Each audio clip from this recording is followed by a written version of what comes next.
అందరికీ శుభోదయం అండి. చక్కగా మనం చైత్రమాసంలో ఉభయోదయ రాశి అయినటువంటి మీనరాశి యొక్క ఫలితాలు తెలుసుకుందాము.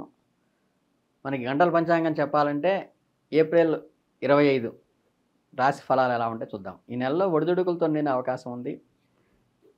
అలాగే సూర్యుడు, బుధుడు, శుక్రుడు, శని, రాహువులు 5 గ్రహాలు, పంచగ్రహాలు కూడా మీ రాశిలో ఏర్పడుతున్నాయి. మీకు అనేక రకాల ఆనందాలు మరియు అనేక రకాల సవాళ్లు కూడా ఉంటాయి. మీ ఆరోగ్యంలో ఒడిదుడుకులు ఉంటాయి. మీ ప్రవర్తనలో మార్పులు వస్తాయి. మీ వైవాహిక సంబంధాల్లో కూడా ఒత్తిడి పెరుగుతుంది. చక్కగా వాటన్నిటి చక్కదిద్దుకుని ముందుకు వెళ్ళే అవకాశం కూడా ఉత్తరార్ధంలో ఉంది. ప్రేమ సంబంధాలు కొంచెం బలహీనపడతాయి. అలాగే ఉద్యోగ కోణం నుంచి చూస్తే ఏంటంటే మీకు అనుకూలంగా ఉంటుంది. ఈ దశమాధిపతి అయినటువంటి బృహస్పతి నెల మొత్తం మీకు 3వ ఇంట్లో ఉండి అక్కడి నుంచి 7వ ఇల్లు, 9వ ఇల్లు, 11వ ఇంటిని దృష్టిలో చూడటం వల్ల ఉద్యోగంలో కొంచెం ప్రతికూల పరిస్థితులు ఉన్నప్పటికీ కూడా మంచి విజయాలను సాధిస్తారు. మీ వలన కార్యాలయంలో మీ స్వభావంలోకి సమస్యలు కొద్దిగా వచ్చి చేరతాయి. దానివల్ల పట్టించుకోవాల్సిన అవసరం లేదు. మీ ఉద్యోగంలో మీతో పనిచేసే సహోద్యోగులతో మంచిగా ఉండి దయతో వ్యవహరించండి. దీనికి మీరు పూర్తి ప్రతిఫలాన్ని అందడానికి ఇది అవకాశం ఉంటుంది. అలాగే కార్యాలయంలో మీ పనితీరును మెరుగవుతుంది. ఈ గురువు దృష్టి మీ అదృష్ట స్థానం మరియు ఆదాయ స్థానాలపై ఉండటం వల్ల మీ ఆదాయం మెరుగుపడుతుంది. అలాగే మీ ఉన్నతాధికారుల సహకారము, సాన్నిహిత్యం కూడా లభిస్తుంది. దీనివల్ల ఉద్యోగంలో ఉన్నత స్థితికి రావడానికి మీకు సూర్యుడు అనుకూలంగా ఉంటాడు. అలాగే ఆర్థిక పరిస్థితి చూస్తే నెలలో మీకు చాలా అనుకూల ఫలితాలను ఇస్తుంది. కుజుడు వచ్చేసి 4వ ఇంట్లో ఉండి మీ 11వ ఇంటిని చూస్తూ ఉండటం వల్ల మీ అదృష్ట స్థానాన్ని అధిపతి అని కూడా బట్టి దాన్ని చూస్తాడు.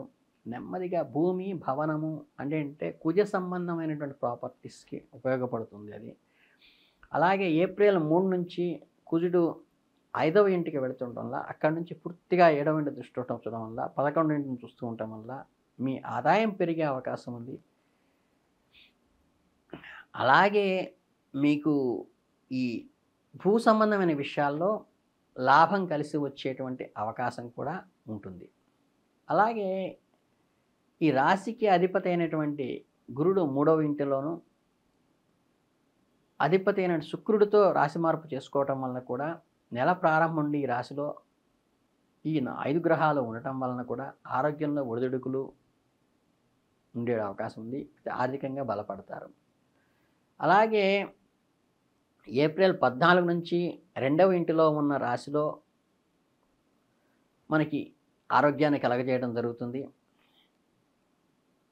అలాగే ఎప్పుడూ కూడా మీ ఈ ఆరోగ్య విషయం వస్తే నేత్ర సంబంధం కానీ, దంతాల విషయం కానీ, నోట్లో ఏదైనా అల్సర్స్ లాంటివి రావడం కానీ ఇబ్బందులు పడే అవకాశం ఉంది. కాబట్టి మీకు ఏదైనా చక్కగా ఎర్రని పూలతో అమ్మవారిని పూజించడం వల్ల కూడా దీన్ని మించి నివారణ చేసుకోవచ్చు.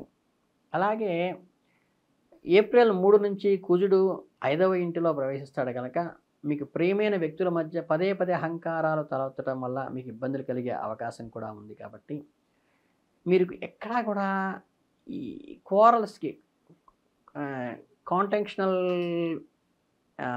డిస్కషన్స్కి దూరంగా ఉండి అంటే నిగ్రహంతో ఉండండి. క్యాండిడ్నెస్తో మీరు మెయింటైన్ చేయండి. అలాగే మీకు ఎప్పుడు కూడా ఈ మాట పోకపోవటమే మీకు మంచి అనుకూలం. అలాగే వివాహమైన వాళ్ళకి చూస్తే ఏంటంటే భాగస్వామితో చిన్న చిన్న సమస్యలు వచ్చినా ఒక్కొక్కరు ఒక్కోలాగా అర్థం చేసుకుంటారు. కాబట్టి ఓపికగా ఉండి జీవితాంతం మీకు తోడు ఉండే వ్యక్తితో మీరు అనుకూలంగా ఉండటం మంచిది.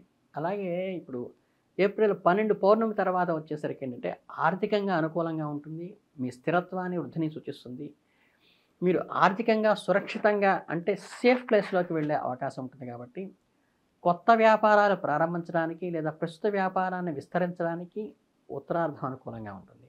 అలాగే ఏంటంటే మీకు చెప్పాలంటే మీ అవసరాలకు తీర్చడానికి సరిపోతుంది. అంటే అడక్వేట్గా ఉంటుంది. ఖర్చులు చేయటం కొంచెం అంటే దుబారా ఖర్చులకైతే నిల్వ ఉండదు. మీ బడ్జెట్ ప్లానింగ్ అనేది ముఖ్యమైన విషయం దీనికి. అంటే ఆర్థిక ప్రణాళికను రూపొందించుకోవడం ద్వారా మీరు ఖర్చులను నియంత్రించుకోవచ్చు, మీ పొదుపు పెంచుకోవచ్చు. దీర్ఘకాలికమైన అంటే లాంగ్ ఏదైతే ఉందో అవి దీర్ఘకాల ప్రణాళికలు చేసుకోవటం వల్ల మీరు ముఖ్యమైనగా ముందుకు వెళ్ళడానికి ఆస్కారం ఉంటుంది. ఈ ముఖ్యంగా విద్యార్థుల విషయానికి వచ్చేసి మంచి ఉత్తీర్ణత సాధిస్తారు. విద్యాపరంగా మీరు విజయం లభిస్తుంది కాబట్టి పోటీ పరీక్షలు సిద్ధమవుతున్న వాళ్ళు కానీ మరింత శ్రమించవలసిన అవసరం అయితే ఉంటుంది. మీ లక్ష్యాలను చేరుకోవడానికి అదనపు ప్రయత్నాలు చేయాలి. ఏకాగ్రతను దాని నుంచి మరల్చకుండా ఉండటం మంచిది. ఎందుకంటే మీకు ఇతర యావగేషన్స్ వైపు మనసు మళ్ళేటువంటి అవకాశం ఉన్నది కాబట్టి దాన్ని జాగ్రత్తగా కంట్రోల్ చేసుకుంటే విజయం మీదే సాగిస్తుంది. అంటే ఆటపాటల వైపు వెళ్ళకుండా ఉండండి. అలాగే మానసిక ఆరోగ్యాన్ని జాగ్రత్తగా చూసుకోండి.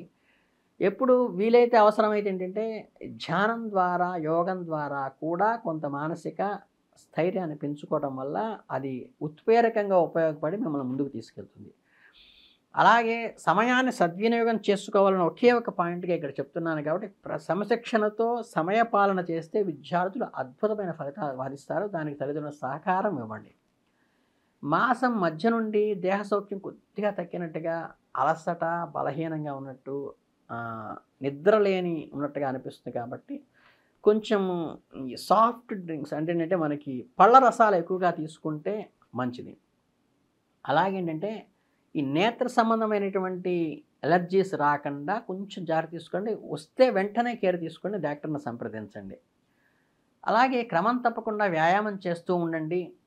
ఈ ఆరోగ్యం విషయంలో కొద్దిగా జాగ్రత్త పఠించి నెలాఖరు దాకా కాపాడుకోవటం మీకు ఉన్నత శిఖరాలకు ఉపయోగపడటానికి ఉపయోగపడుతుంది. అలాగేంటంటే మనం ఈ పరిస్థితులు చూస్తుంటే ఎప్పుడు ఏమిటి ఇలాగే కరెక్ట్గా మనం వెళ్ళాలనుకున్నప్పుడు ఆటంకం కలుగుతుంది అనేటువంటి వాళ్ళకి సంకష్టమోచన గణపతి స్తోత్రం చేసుకోవడం కూడా చాలా మంచిది. వీళ్ళ పేరున స్తోత్రం ఎవరైనా చేయించినా కూడా కొంతవరకు మేలవుతుంది. కనుక ఏంటంటే కుటుంబ సభ్యులతో చిన్న చిన్న గొడవలు జరిగే అవకాశం ఉంది కాబట్టి మీరు కుటుంబ సభ్యులతో మాట్లాడేటప్పుడు 1-4 సార్లు ఆలోచించి బంధాలకి ఇబ్బంది పడకుండా మనసు నొచ్చుకోకుండా మాట్లాడటం, సమయస్ఫూర్తిగా తగ్గి ఉండటం, అనవసరమైన గొడవలకి దూరంగా ఉండటం, కుటుంబ సభ్యులతో ఎక్కువ సమయం గడపటం మీ బంధాలను బలపరిచి వారే మీకు జీవితాంతం అండగా ఉండేవి. కనుక ఏంటంటే అలాగే మీరు మీ ఉద్యోగంలో మార్పుల కోసం ప్రయత్నించడం వల్ల కానీ వృత్తి ఉద్యోగాల్లో ఏదన్నా కొత్త వ్యాపారాన్ని కానీ కొత్త వెంచర్ని కానీ తీసుకోవటం కూడా ఉంచేటప్పుడు ఏంటంటే పైవారితో అందులో ఎక్స్పర్ట్స్తో సలహా తీసుకొని ఆ పనిలో మీ కొలీగ్స్ అంటే సహోద్యోగులతో కానీ అధికారులు కానీ అండ తీసుకుని వెళ్ళండి. వారి ప్రశంసలు కూడా మీకు అనుకూలం అవుతాయి. అంటే విజయం పట్ల గర్వపడకూడదు. ఎప్పుడు కూడా కష్టపడి పనిచేయడానికి సిద్ధంగా ఉండండి. ఎప్పుడు కూడా మీరు మీ కొత్త బాధ్యతలు స్వీకరించడానికి మనస్సుని ఫ్రెష్గా రెడీగా పెట్టుకోండి. ఒత్తిడిని తగ్గించుకోవడానికి ప్రయత్నించండి. వృత్తిపరమైన అభివృద్ధి కోసం కొత్త నైపుణ్యాన్ని స్కిల్ డెవలప్ చేసుకోండి. మీ జ్ఞానాన్ని పెంచుకోవడం ద్వారా మీకు మంచి వృద్ధిలోకి వస్తారు. కొద్దిగా ప్రయాణాల్లో అయితే ఇబ్బంది ఉంటుంది. మీరు ప్రయాణాలు చేసేటప్పుడు జాగ్రత్తలు తీసుకోవాలి. అలాగే ఈ మీనరాశి వాళ్ళు ఈ చైత్రమాసంలో ఆధ్యాత్మిక జీవితం కొంచెం బాగా అవుతుంది. దైవ దర్శనాలు చేసుకునే అవకాశం ఉంది. మీరు పుణ్యక్షేత్రాలు దర్శించే అవకాశం ఉంది. మానసిక ప్రశాంతత కూడా లభించడానికి మీకు ఈ క్షేత్ర దర్శనం బాగా ఉపయోగపడుతుంది. కనుకనంటే చెప్పాలంటే ఈ చైత్రమాసం అంతా కూడా మీనరాశి వాళ్ళకి మంచి శుభ ఫలితాలు అనుకూలమైనటువంటి ఫలితాలు ఇస్తాయి. అలాగే సూర్య ఆరాధన చేయటం వల్ల కానీ సూర్యునికి అర్ఘ్యం ఇవ్వటం కానీ సూర్యోదయం సమయంలో కూర్చొని అలాగే పశుపక్షాదులకు నీళ్ళు ఇవ్వడం కూడా చాలా మంచి అనుకూలమైనటువంటి వాతావరణాన్ని కలిగిస్తుంది. మీకు తృప్తిని ఆనందాన్ని కలిగించేటువంటి రాశి ఇప్పుడు మీకు జరుగుతోంది. కాబట్టి ఈ చైత్రమాసం అంతా కూడా మీరు ఈ మీనరాశి వాళ్ళు ముఖ్యంగా చేయవలసింది ఏంటంటే దైవారాధనకి ఎక్కువ సమయాన్ని కేటాయించండి. విద్యార్థుల విషయానికి వచ్చినట్లయితే ఏంటంటే ఏకాగ్రత చెడకుండా జాగ్రత్తగా మన ఎయిమ్ని దాటిపోకుండా చూసుకోండి. మన మనస్సుని దాని మీదే కేంద్రీకరించండి. అలాగే కొత్త ఉద్యోగాలు కానీ కొత్త వ్యాపారాలు కానీ ప్రారంభించేటప్పుడు హయ్యర్ అఫీషియల్స్ నుంచి ఆ వృత్తిలో ప్రావీణ్యత సంపాదించిన వాళ్ళ గురించి మీకు మంచి అనుకూలమైనటువంటి సపోర్టుతో వాళ్ళకి అనుకూలంగా నడిచినప్పుడు వాళ్ళ అండతో మీరు ముందుకు వెళతారు. జీవిత భాగస్వామి అండ మీకు ఎల్లవేళలా ఉంటుంది. కాబట్టి మీరు జాగ్రత్తగా ఈ నెలలో కనుక వ్యవహరించుకున్నట్లయితే ఏదైనా ఇబ్బందులు కలిగినప్పుడు కేవలం సంకష్టహార చతుర్థికి హోమానికి కానీ మన గణపతి హోమానికి అటెండ్ కావడం కానీ మనం గణపతి అభిషేకం చేయుట కోసుకోవడం వల్ల కూడా మీకు చాలా మంచి జరుగుతుంది. కనుక ఏంటంటే పశుపక్షాదులకి ఆహారం ఇవ్వటం గానీ, ముఖ్యంగా దాహార్తి తీర్చడం వల్ల కూడా కర్మ సిద్ధాంత ప్రకారం మీకు మంచి ఫలితాలు కలుగుతాయని తెలియజేసుకుంటూ, ఈ మీనరాశి అనేది పూర్తిగా జలచరమైనటువంటి రాశి కాబట్టి ఖచ్చితంగా ఏంటంటే వీళ్ళకి నీరుని ఇంకోళ్ళకి అందించడం వల్ల వీళ్ళకి వృద్ధిలోకి రావడానికి మంచిగా ఉపయోగపడుతుంది. కాబట్టి మీ అందరూ కూడా ఈ చైత్ర మాసంలో అత్యద్భుతమైన ఫలితాలు సాధించాలని, మంచి పురోగతి సాధించాలని, ఉన్నత విద్యలోనూ, ఉన్నత ఉద్యోగంలోనూ పైకెళ్ళి ఆర్థిక వృద్ధి సంపూర్ణంగా కలగాలని కోరుకుంటూ, ఈ చైత్ర మాసం మీనరాశి వాళ్ళకి శుభాభినందనలు తెలియజేసుకుంటూ, అందరికీ ధన్యవాదాలు తెలియజేసుకుంటున్నాను. నమస్తే.